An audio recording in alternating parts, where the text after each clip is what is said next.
በስመ አብ ወወልድ ወመንፈስ ቅዱስ አሐዱ አምላክ አሜን። ሰላም እግዚአብሔር ከሁላችን ጋር ይሁን። በመላው ዓለም ያላችሁ የእግዚአብሔር ቤተሰቦች የእናታችን የቅድስት ድንግል ማርያም የአስራት ያደራ ልጆች የቅዱሳን የጻድቃን የመላእክት ወዳጆች በኃያሉ በልዑል እግዚአብሔር ፍጹም ሰላም እንደምን ዋላችሁ፣ እንደምን ቆያችሁ፣ እንደምን አመሻችሁ በያላችሁበት ዓለም የውድ የእግዚአብሔር ሰላም ከሁላችን ጋር ይሁን። እግዚአብሔር አምላካችን እጅግ አድርጎ የሚወደን በበደልን በኃጢአት በወደቅንም ጊዜ እርሱ ግን በፍቅሩ ያራቀን አምላካችን እግዚአብሔር እርሱ ተራቅቶ እርሱ ርቃኑን ተሰቅሎ እኛን ያለበሰን እርሱ ተጠምቶ እኛን ያጠጣን እርሱ አምላካችን እግዚአብሔር ተርቦ እኔና እናንተን ያጠገበን አምላካችን እግዚአብሔር ስሙ የከበረና የተመሰገነ ይሁን። አይገርማችሁም? እግዚአብሔር ከነ ሁሉ ጥፋታችን ይወደናል። ሰው ግን ለደቂቃ ብንበድለው እንኳን አይታገሰንም። እግዚአብሔር ከነ አዳፋችን ከነ ቆሻሻችን ይወደናል። ሰው ግን ለሰከንድ እንኳን ትዕግስትን ሊያሳየን አይችልም። ለዚህ ነው አሁን ብዙዎች እንግዲህ ባለፈ ባየናቸውም ትምህርቶች ብዙዎች እየተደገፉት ያለው ብዙዎች እየወደቁበት ያለው መንገድ ሰውን በመደገፍ ላይ ስለሆነ ነው። ብዙ ጊዜ በራሳችን ህይወት ላይ ስልጣን ያለን የሚመስለን ብዙ ሰዎች አለን። እኔና እናንተ ግን ማን ነን? እቺን ውድ ነፍስ ለማጥፋት በጭንቀት ለመባከን በብዙ ነገሮች ላይ ሐሳባችን ጫፍ የሌለው ሆኖ ቋጠሯችን በዝቶ እግዚአብሔርን ለማግኘት ግን ይሸሸን ወደ እግዚአብሔር ቤት ከመምጣት ይልቅ በራሳችን ሐሳብ ውስጥ ስንባዝን እግዚአብሔርን ትተን መሃል ላይ በሰይጣን አጀንዳ ተጠድፈን መንገዳችን ይወደቀብን ስንቶቻችን ነን? እግዚአብሔር ያውቀናል። አይዟችሁ፣ ይሄ የሚያልፍ ነው። የማያልፍ ብዙ ነገር ሊመስል የሚችል ብዙ ነገር ይኖራል፣ ግን ሁሉም ያልፋል። እግዚአብሔር ሁሉን ማሳለፍ ሁሉን ማድረግ የሚችል አምላክ ነው። በእናታችን ማህፀን ውስጥ የሰራን በእናታችን ማህፀን ውስጥ ያዘጋጀን አምላካችን እግዚአብሔር ተመልከቱ፣ ለዚህኛው ምድራችን እግዚአብሔር መልስ አለው። አትቸኩሉ። በስጋችሁ ላይ የሰለጠነውን የጭንቀት መንፈስ ለማስወገድ ቀድማችሁ ቀራንዮን ተመልከቱ። እግዚአብሔር እኮ ይወደኛል፣ ግድ የለም ሰው ቢጠላኝ እግዚአብሔር አለኝ፣ ሰው ቢተወኝ እግዚአብሔርን እደግፋለሁ።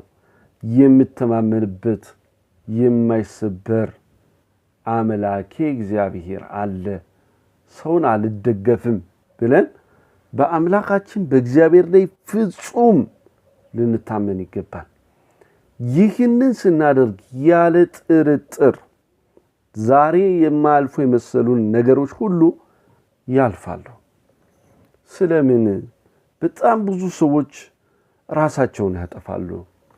በላይቭ ላይ እንደገና በፌስቡክ ላይ ጥቁር አድርገው ከሰዓታት በኋላ ከቀናት በኋላ ከደቂቃዎች በኋላ እያሉ እንዲቀልድ በመሰለ ዋዛ ፈዛዛ ድንገት ቁልቁሉ እንደሚፈስ ጎርፍ ደራሽ እየሆኑ በድንገት ራሳቸውን እንዴት ሊያጠፉ ይችላሉ?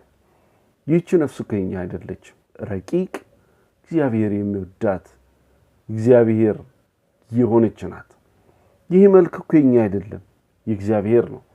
ዘፍጥረት ምዕራፍ 1 ቁጥር 26 ላይ ሄዱና እግዚአብሔር ሰውን እንደ አርአያችንና እንደ አምሳላችን እንፍጠር ነው ያለው።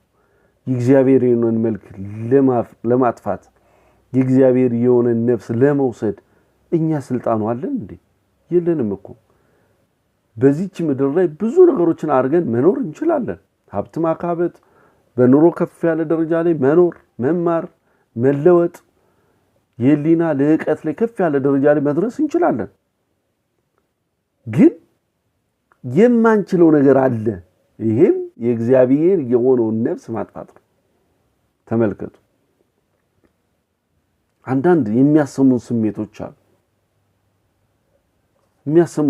አሉ። በቃ ማያልፉ የሚመስሉ ስሜቶች አሉ። ግን እነዚህ ሁሉ ያልፋሉ። የምሬን ነው ነግራችሁ። ምናልባት እንደ ቀልድ እየሰማችሁት ይሆናል። እጃችሁ ላይ መጥቶ እያደመጣችሁት ይሆናል። ግን አስተውሉ። ማያልፍ ምንም የትኛውም ሚዛን ላይ ትሆናላችሁ። አሁን ይሄን ድምጽ የምትሰሙ ሰዎች የትኛውም የከበደ በቃ ጭንቅ ውስጥ ገብተን ሊሆን ይችላል። ግን እግዚአብሔር ከዛ ሁሉ ማውጣት እኔና እናንተን ይችላል። አሁን በአሁኑ ጊዜ በጣም እየተታለልን ያለነው ሁሉ ጊዜ አሁንም ቢሆን በአሁኑ ጊዜ ደግሞ በጣም ከፍ እያለ እየታየ ያለው ነገር ሁሉንም በራሳችን ሰርተን የምናስተካክል የሚመስለን በጣም ብዙ ሰዎች አለ። ነገር ግን ካለመኖር ወደ መኖር አምጥቶ ዓለምን የፈጠረ ሁሉን ያዘጋጀ አይገርማችሁ? ሁሉን ካዘጋጀ በኋላ እኮ ነው እግዚአብሔር እኔና እናንተን ይጠራል። ካዘጋጀ ምን በለው ምን ጠጣው ምን አስተዳደረው ምን ገዛው ከሰካንት ካለ በኋላ እግዚአብሔር እኔና እናንተን ባሪያውና ባምሳሉ ሰራን ፈጠረን አምላካችን እግዚአብሔር። ተመልከቱ። ይህ አምላካችን እግዚአብሔር የተወደደ አባታችን እግዚአብሔር እርሱ ያለ ሁሉ ነገር በህይወታችን ውስጥ ይሆናል። ሁሉም ነገር ፈተናም ለበጎ ነው። እግዚአብሔር ያለው ነው ይመጣል። ከኢዮብ በላይ አንተም አንቺም እኔም አንፈተንም። ኢዮብ ተፈተነ አይደል? ሁሉን አጣ። ሁሉን አጥቶ ግን ሁሉን ደግሞ በሚችል አምላክ ጥላ ውስጥ ስላለ ሁሉን አገኘ። ኢዮብ ተፈተነ አይደል? በብዙ ነው ያጣው፣ በብዙ ግን አተረፈ። አምላኩ እግዚአብሔር ከእርሱ ጋር ስለነበረ ብዙ ጊዜ እየተጨነቅን ሰላም እያጣን ወዳልሆነ ውሳኔ እየገባን አምላካችን እግዚአብሔርን ያጣን በቃ ከእርሱ ስለራቅን ከቃሉ ስለራቅን ስለሸሸን በእግዚአብሔር ሐሳብ ውስጥ መመላለስ ስለተውን እንደ ቃሉ መመላለስ ስላቃተን እንግዲህ የሰነፍ ሰው አይምሮ የሰይጣን ቤተ መዘክር ይሆናል። ለዚህ ነው እየወደቅን ያለነው። WHO የዓለም የጤና ድርጅት በጣም በሚያሳዝን ሁኔታ በየዓመቱ ከ700,000 ሰው በላይ በቀን ራሱን ያጠፋል የሚል መረጃ ይዞታል። እነዚህ ማንማን ናቸው? እንደው ራሳቸውን ለማጥፋት ዝግጁ ሆነው የሚያጠፉት ካለን አንደኛ የአይምሮ የጤና ችግር ያለባቸው ሰዎች ናቸው። ሁለተኛ ደግሞ የመንፈስ ጭንቀት በቃ አንቺኮ እንዲህ ካልሆነ እንዲህ በሰው ሀገር ያሉት እህቶች ራሱ በቃ አይምሮአቸው ውስጥ ይሰራባቸዋል። ካላንቺኮ ማንንም የላቸውም። እውነት ነው። ለቤተሰቦቻችሁ ብላችሁ ለልጆቻችሁ ለብዙ ነገር ተሰዳችሁ ሊሆን ይችላል። ግን እናንተ ተጨንቃችሁ ነጩን ጸጉራችሁን ጥቁር ማድረግ ጥቁሩን ነጭ ማድረግ እንደማትችሉ ማመን አለባችሁ። እናንተ ስለሰራችሁ አታኖራችሁ። አውሮፓም ኤዥያም የትም ያላችሁ ማለት ነው። ስለሰራችሁ እናንተ አታኖራችሁ። የሚያኖር እግዚአብሔር ነው። እናንተ እንድትሰሩ ጤናና ጉልበት ይሆናችሁ እግዚአብሔር ነው። አትጨነቁ። በአንዳችሁ ተምራችኋል አይደል? ለፍታችሁ ከተማራችሁ ካጠናችሁ ከዚያ በኋላ የእግዚአብሔር ድርሻ ነው። አይሆንም ካለ ትወድቃለህ። ይሆናል ያንተ መንገድ ይሄ ነው ካልሽ ታልፊያለሽ፣ ታልፋለህ። ስለዚህ በእግዚአብሔር ሐሳብ ውስጥ ማመን ያስፈልጋል። ሌላኛው የገንዘብ ችግሮች በቃ ብዙ የህይወት ምስቅልቅል ይወጣል። አንዳንዴ ቤተሰብ ይዞ የሚቸገር ሰው አለ። በቃ ምንም ጫፉን ያጣው። እነዚህ ሁሉ ሲሆኑ አይምሮ ይበጠበጣል፣ ወዳልሆነ መንገድ ይመራል። ሌላኛው በጦርነት ጊዜ እንግዲህ አገር በጦርነት በሆነች ጊዜ በታመሰ ጊዜ ብዙ ሰው ካጠገባችን ልናጣን ያን ህመም መቋቋም ሲያቅተን ራስን ወደ ማጥፋት ሰው ሊሄድ ይችላል። አደጋዎች፣ መደፈር አሁን ሴትም ወንድም ነው። ይሄ ጉዳይ በፊት ጾታዊ ትንኮሳ ነው አይደል የሚባለው? ለሴቶች ነበር። አሁን ግን ለወንዶችም ጭምር ነው። ወንዶችም ይደፈራሉ። ወንዶችም እየተጠቁ ስለሆነ ማለት ነው። ጾታዊ ትንኮሳ ሴቶች በትምህርት ቤት በአስተማሪዎቻቸው እቤት በወላጆቻቸው አሁን ምን ሰማው ጉድ በጣም ሰቅጣጭ ስለሆነ ማለት ነው። እነዚህ ሁሉ ይሄ ምን አይነት ስብዕና የተፈጠረበት ትውልድ እንደሆነ ታውቃላችሁ? ከእግዚአብሔር የራቀ ሰይጣን የሚጫወትበት ትውልድ ተፈጥሯል። ስለዚህ አሁን ልንነቃ ይገባናል በጸሎት ልንበረታ ስለዚህ እነዚህ ሴቶች በዚህ በተጠቆ ጊዜ ለእናቴም አልነገርም ለእህቴም አልነገርም ለቤተሰቦቼም አልነገርም ብለው ራሳቸውን ያጠፋሉ ወንዶች ጥቃት በደረሰባቸው ጊዜ ይሄ ግብረ ሰዶም ሌዝቢያን ማለት ነው ጥቃት በደረሰባቸው ጊዜ ራሳቸውን ሊያጠፉ ይችላሉ እነዚህም በመሳሰሉ ብዙ ነገሮች ራሳቸውን ሊያጠፉ ይችላሉ በጣም የሚያሳዝነው ማለት ነው እንግዲህ ብዙ ሰዎች ራሳቸውን ከማጥፋታቸው በፊት እንደው ልንደርስላቸው የምንችልበት ደግሞ አጋጣሚዎች አሉ ለምሳሌ አጠገባችን ያሉ ሰዎች አሉ ሲያማሩ ብናገኛቸው ምን ልናረጋቸው እንችላለን የመጀመሪያ እንደ ሃይማኖታችን አበርትተን አጽንተን ልናቆማቸው ይገባል ልናቆማቸው ልናጸናቸው ይገባል ይሄ የመጀመሪያ ነው ለምሳሌ ምን አይነት ምልክቶች ይታዩባቸዋል ለዚህ ነገር ለመጋበዝ የተዘጋጁ ሰዎች ምን አይነት ምልክቶች ይታዩባቸዋል ካልን አንደኛው ምልክት የሚታየው አብዝተው ስለሞት ያወራሉ በቃ እቺ ምድር ምን እናረጋለን እንደወሰደኝ እንዲበለኝ በቤተሰብም መሃል በጨዋታም መሃል ቢሆነ ቁም ነገርም ይያወራችሁ በዛም መሃል እንዲህ አይነት ነገሮች ያወራሉ ስለሞት ብቻ እነዚህ ነገሮች በጣም አብዝተው ያወራሉ ሌላኛው ደግሞ በጭንቀት ወይም በግዴለሽነት ባህሪ ውስጥ ይሄ የማሰላቸት ባህሪ ይመጣል ምን ተመረ ምን ልታመጣ ሰርተሽ ምን ልታመጪ ይያለ ጆሮ ላይ የሚጮህ ይሄን ድምጽ እንደ ሪትም ለምዶ ራስን እስከ ማጣት ድረስ መድረስ ነው ይሄ ደግሞ በጣም የከፋ ልምምድ ነው ብዙዎቻችን ጋር ያለ ሰፈር እንግዲህ ተምሬ ሰፈር ነው ቁጭ የሚለው ሰፈር ቁጭ ከመተን ሰፈር ላይ ድንጋይ ላይ ቁጭ ብላ ምንም ለውጥ አታመጣ መቀመጥ ያለበት ቤተክርስቲያን ሄደው እግዚአብሔር ታሪክን ለውጡ ያስወጣል እዛ ሄዶም መቀመጥ ብቻ ቆረ እዛ ስንጸልይ ስንበረታ እግዚአብሔር የወደቁትን ያነሳል እግዚአብሔር ያበረታል ስንል እንዴ እግዚአብሔር እኮ የሰነፎች አምላክ አይደለም ብርቱ ልንሆን ይገባል እግዚአብሔር መንገዳችንን ያቀናል በመንገዳችን ላይ ብዙ ጋሬጣዎች አሉ አይነ ጥላ ቧርት ቡዳ ቆረንትቻ የዛሩላ እነዚህ መናፍስቶች መንገዶቻችን ሁሉ ይዘጉት ይችላል መንገዳችንን መክፈት የሚችል ግን አምላካችን እግዚአብሔርና እግዚአብሔር ብቻ ነው ስለዚህ ተመረ ውጤታማ አልሆንኩም ሰርቼ ልለወጥ አልቻልኩም አግብቼ ብዙ ነገሮች በህይወቴ ውስጥ እየገጠሙኝ ነው ካለ እግዚአብሔር ጋር ነው መፍትሄ ያለው የትኛውም ባለመድኃኒት ጋር መፍትሄ የለም እግዚአብሔር ጋር ሄዱ እግዚአብሔር ጋር አንኳኩ እግዚአብሔር ይከፍታል የታመነ አምላክ ስለሆነ ይከፍታል መተማመን በእግዚአብሔር ላይ መተማመን ያስፈልጋል ሌላው በቤተሰብና በጓደኞች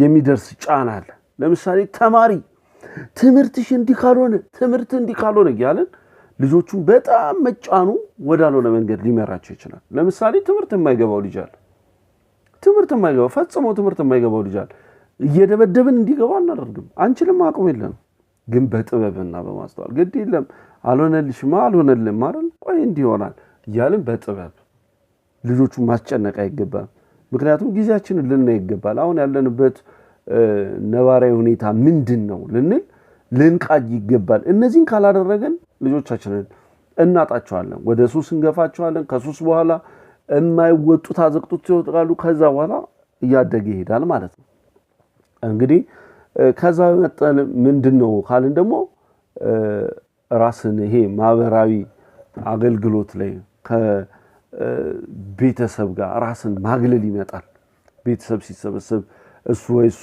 ብቻቸውን ይሆናሉ ይሄ ድባት የመንፈስ እዚያ ውስጥ ይገባሉ እንደነ ሶስት ታገኙ ቤተሰብ ውስጥ ቶሎ ብላችሁ ወደናንተ ለመቀላቀል መሞከር ስሜቱን ማዳመጥ ጆሮ መስጠት እነዚህ ነገሮች በጣም በህይወት ውስጥ አስፈላጊ ናቸው እነዚህ ልጆች ለመታደግ በተረፈ ደግሞ በጣም ትልቁ ፓወር እግዚአብሔር ጋር ስላለ ወደ እግዚአብሔር መጸለይ እግዚአብሔር ጋር የሚጸልይ ሰው ሁሉ ጊዜ ያልፋል ሙሴ ራኔ እስራኤልን የሚያክል ህዝብ እንዴት እመራለሁ አለ እግዚአብሔር አይደል በፈርዖን ላይ አምላክ አድርጌ ሾሜያለሁ አለ ሙሴ የሚፈልገውን ነገር ሁሉ ወደ እግዚአብሔር ያመለክት ነበር እግዚአብሔርም ደግሞ አድርግ ይያለው እስራኤልን ይመራቸው ነበር ስለዚህ ማስተዋልና ጥበብ ያስፈልጋል ማለት ነው ከዛ ሌላው ወደዚህ ህይወት በጣም ከመጠን በላይ አልኮል መጠጣት በቃ ይሄ ያለውን የህይወት ታሪካችን ወደኋላ የፍቅር ታሪክ ሊሆን ይችላል ወደኋላ የመኖር ታሪክ ሊሆን ይችላል እሱን ላለመስማት እንደውን ጠጣዋለን ብርጭቆ በጣም የሚገርማችሁ በጣም የሚያታለው ለጊዜው ይጨበጥና በኋላ ይወላችሁ ጨብጣችሁ የጠጣችሁት ብርጭቆ በኋላ ስትለቁት የለም። ልክ ብርጭቆ እጃችሁ ላይ እንደሌለ የጠጣችሁት መጠጥም ከደቂቃዎች በኋላ የአልኮሉ ስሜት ከሰውነታችሁ አልቆ ሲወጣ ድጋሚ ያ ጣላችሁት የመሰላችሁ የተዋችሁት የመሰላችሁ ስሜት ድጋሚ ይመጣል። ከዛ በኋላ ወደ ነበርንበት ቦታ ይመልሰናል ማለት። ስለዚህ ከአልኮል ህይወት፣ ከመጠጥ ህይወት፣ ከሰካራምነት ህይወት ልንወጣ ይገባል። በዚህ ህይወት ውስጥ ካልሆነ መቆምና መራመድ አንችልም ማለት ነው። ሌላኛው ደግሞ ህይወትን መቀጠል ምንም አይነት ምክንያት ህይወት ወደፊት ያለውን ህይወት ለመኖር ምን ከዚህ በኋላ ምን ይመጣል? ምናልባት ኢኮኖሚ ተናቅቶ ይሆናል። ምናልባት ህይወት መመስቃቀል ገጥሞን ይሆናል። በቃ ከዚህ በኋላ ምን እንዳይመጣ በቃ አልቆልሻል፣ ወድቀሻል፣ አትነሽ የሚለው እነዚህ ስሜቶች ሲመጡ ቶሎ ብሎ ወደ እግዚአብሔር መንበርከክ። የእውነቴን መፍትሄው ቋጠሩ የዚህ ሁሉ የማወራው መፍትሄ ቋጠሮ እግዚአብሔር ብቻ ነው። እግዚአብሔር መላእክቱን እንዲልክላችሁ መጸለይ ለዳንኤል ልኮለታል፣ አጽናንቶታል።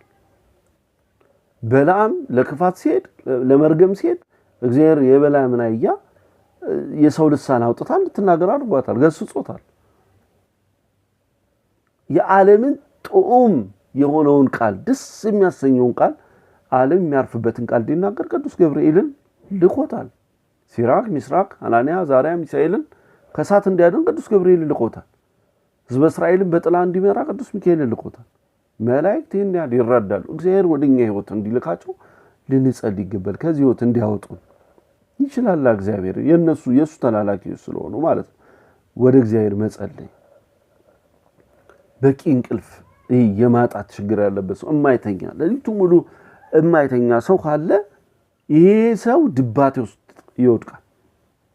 ለምን? ከዛ በኋላ ቀስ በቀስ ለስራ ካልሆነ ነው። ለስራ ከሆነ ያው ግድ ነው። በስራ ሳይሆን ሁሉ ጊዜ ዴይሊ ይሄንን ነገር እያደረገ ሚኖር ሰው ካለ እነዚህም ወደ ስትረስ ሄደው ወደዚህ ህይወት ሊጋብዙ ይችላሉ ማለት ነው። እና በቂ የምግብ ፍላጎት ማጣትን ይጨምራል ማለት ነው። እነዚህ ሁሉ ሊመጡ ግን የሚችሉት ለምንድነው ካልን ትካዚያችንን የምንጥለው በራሳችን ፍላጎት ላይ ስለሆነ። ግን አንተ ማን ይህንን ሁሉ መዓት በራስ ልትሸከም በራስሽ ልትሸከም ያሰብክ ማን አንተ? እኛ ከእግዚአብሔር በላይ ነን? ከእግዚአብሔር በላይ ማድረግ እንችላለን? አንችልም። ራስን ማሳመን እኮ ያስፈልጋል። አያችሁ የሰማይ ወፎችን ይዋቸዋል፣ አይዘሩም አያጭዱም አለ፣ ግን አይበሉም ብለው የሚመግባቸው እግዚአብሔር ነው። አይዘሩም አያጭዱም፣ ግን እህል ቢበተን ከዛፉ ላይ ወርደው መጥተው ይበሉታል። ስለዚህ አንተ እውራ ሞራ የሚቀልበውን አምላክ እንዴት ትጠራጠረዋለህ? እንዴት እነዚህን እንስሳትን የሚመግበውን አምላክ እንዴት ትጠራጠረዋለህ? አንተ እኮ ውድ ነህ። ከማን ጋር ትተካከያለሽ? ቆንጆ እኮ ነሽ። እግዚአብሔር በጣም አድርጎ የሚወደን እኮ ነህ። እንዴት ራሳችንን ከተልካሻ ከወደቀ ነገር ጋር እንዴት እንመዝናለን? ለዚህ ነው ልበ አምላክ ቅዱስ ዳዊት በመዝሙር 55 በዳግ ውስጥ 26 ቁጥር 22 ላይ እንዲህ ይላል፣ ትካዜህን በእግዚአብሔር ላይ ጣል። እጅግ የሚያሳርፍ ቃል። ምንህን አለ? ትካዜህን በእግዚአብሔር ላይ ጣል ይላል። ተመልከቱ። አሁን ብዙዎቻችን ሐሳባችን ትካዜያችን የት እየጣለው እንደሆነ አናውቅም። መጽሐፍ ግን እንዲህ ይላል፣ ትካዜህን በእግዚአብሔር ላይ ምን በላለ? ጣል። በማለት በእግዚአብሔር ላይ ቢተማመኑበት የማይከዳ እግዚአብሔር ብቻ ስለሆነ በእግዚአብሔር ላይ ጣለው ትካዜ ደግሞ ብርሃን ይሆናል፣ ህይወት ይሆናል። ስለዚህ እግዚአብሔር በነገሮቻችን ሁሉ ገብቶ ህይወትን የምናገኝበትን ቃሉን እንዲያስተምረን እግዚአብሔር ስለፈቀደ ስሙ የተመሰገነና እንግዲህ የከበረ ይሁን አምላካችን እግዚአብሔር ስለረዳን፣ አምላካችን እግዚአብሔር ስላቆመን፣ በነገሮች ሁሉ ከፊት ስለቀደመልን ስሙ የተመሰገነው። በሰማነው 30 60 መቶ ያማሩ ፍሬዎችን አፍርተን ከህይወት እንድንወጣ በእውነት ከዚህ ከሚያስጨንቅ ነገር እንድንወጣ አምላካችን እግዚአብሔር ይርዳን። በቃና ዘገሊላ በዶኪማስ ቤት ተገኝታ በመልጃዋ የዶኪማስን ቋጠሮ እንዳቀለለች የጭንቁን እንደፈታች በመልጃዋ የኔና የናንተንን ጭንቃችንን መብርሃን አዛኝት ወላዲተ አምላክ አቁራሪተ መዓት መራገ ጸሎት መዝገበ ምሕረት ጭንቃችንን ትፍታልን። ወስብሐት ለእግዚአብሔር ወለወላዲቱ ድንግል ወለመስቀሉ ክቡር። ይቆየን። ሁላችሁም ሰብስክራይብ፣ ላይክ፣ ኮሜንት እያደረጋችሁ ቤታችሁን እንድታሳድጉ በእግዚአብሔር ስም መልእክቴን አስተላልፋለሁ። ስለነበረን ጊዜ እግዚአብሔር ስም የተመሰገነ ይሁን።